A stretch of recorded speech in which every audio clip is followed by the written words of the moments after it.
అందరికీ నమస్కారం. నిన్నటి దినాన తెలంగాణ ముఖ్యమంత్రి రేవంత్ రెడ్డి గారు మరి జూబ్లీహిల్స్‌లో ఉన్నటువంటి బసవతారకం ఆసుపత్రికి వెళ్ళడం జరిగింది.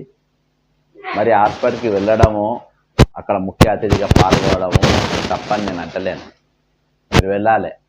కాకపోతే ఇక్కడ ఉస్మానియా ఆసుపత్రి 6 నెలలైంది మీరు ముఖ్యమంత్రి అయ్యి, ఇయాల్టి వరకు మీరు ఇక్కడ ఉస్మానియా ఆసుపత్రి కానీ లేకుంటే గాంధీ ఆసుపత్రి కానీ ఒక్కసారి కూడా సందర్శించలేదు. దాని మీదకి వెళ్ళి అటు ఇటు ఎన్నోసార్లు మీరు పోయి ఉంటారు. కానీ లోపల జరుగుతున్నటువంటి పరిస్థితి ఏంటి, లోపల ఏ విధంగా ఉన్నది, లోపల వసతులు ఏ విధంగా ఉన్నాయి, ఆ లోపల స్టాఫ్ ఏ విధంగా ఉన్నది, మందులన్నీ అందుతున్నాయా లేవా, శుభ్రంగా పరిశుభ్రంగా దవాఖానలు ఉన్నాయా లేవా అని చెప్పేసి పేదలు పోయే దవాఖానకు ఒక్కసారి కూడా మీరు సందర్శించలేదు.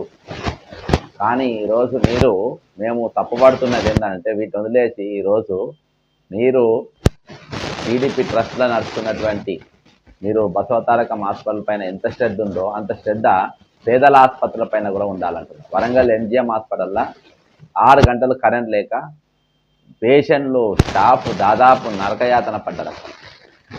నరకయాతన కలపడ్డారు. ఒకరోజు దాని మీద ఒక ఎంక్వైరీ చేసినాం, అతను దాని గురించి మళ్ళీ మాట్లాడడం లేదు. ఈరోజు వైద్యం పరిస్థితి, విద్యా వైద్యం రెండు కూడా తెలంగాణ రాష్ట్రంలో పూర్తిగా చాలా వెంటిలేటర్ పైన ఉన్నాయి. అవి వాటిపైన నీకు శ్రద్ధ లేదు, వాటి గురించి పట్టించుకోవు, అలా రిక్రూట్మెంట్ను బరాబర్ జరపవు, అందులో పనిచేసేటోళ్ళకు డిఎల్ ఇవ్వవు, వచ్చే స్టాఫ్కు పేషెంట్లకు అక్కడ ఎటువంటి వసతులు ఉండవు. రావు సార్ గాంధీ హాస్పిటల్లో వీల్చైర్ల పరిస్థితి ఎట్లున్నదో, పేషెంట్లు ఎక్కించుకొని వాళ్ళే నూక్కుంటూ పోయే పరిస్థితి, పేషెంట్ కుటుంబస్తులు స్టాఫ్ లేక అంత కాంట్రాక్ట్ స్టాఫ్ ఉన్నారు, వాళ్ళు నూకరు. వాళ్ళు కళ్ళారా మేము చూసినాం అసలు పరిస్థితులు. ఉస్మానియా దవాఖానలో కూడా పరిస్థితి ఏ విధంగా చూడు ఒకసారి. నిన్న మంత్రి గారు వెళ్ళడం జరిగింది. అక్కడ దాని డెవలప్మెంట్ కోసం కొంచెం ప్రారంభోత్సవం